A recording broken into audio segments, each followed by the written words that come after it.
আজকে সন্ধ্যেবেলা রান্নাঘরে গিয়ে দেখি একটা অবাক ঘটনা। একসঙ্গে রান্না হচ্ছে ৩-৩টে পদ। চলো ব্যাপারটা তোমাদেরকে একটু খুলে বলি।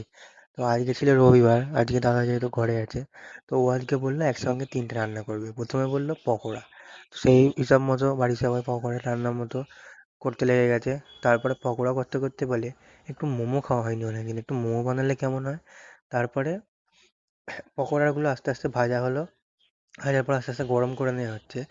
পকোড়াগুলো এক একটা এত সুন্দর খেতে হয়েছিল না, তোমরা খেলে তারপর বুঝতে পারতে এত সুন্দর। তোমরাই বলো, এই শীতের সন্ধ্যেবেলা এরকম সুন্দর পকোড়া কার না ভালো লাগে।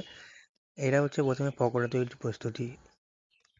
পকোড়াটা এমন হচ্ছিল না, আমার দেখেই তো জিভে জল চলে এসেছিলো। এবার পকোড়া রেডি, ঠিক আছে, পকোড়া রেডি। এরপর আমি তোমাদের এটা হাতে নিয়ে দেখিয়ে খেয়ে দেখাচ্ছি, বলছি কেমন লাগে। এই হাতে চলে এসছে আমার। এবারে পকোড়াগুলো আমি খাবো, খেয়ে তোমাদেরকে রিভিউ দেবো কেমন হয়েছে, তোমরা একটু জানিও সবাই।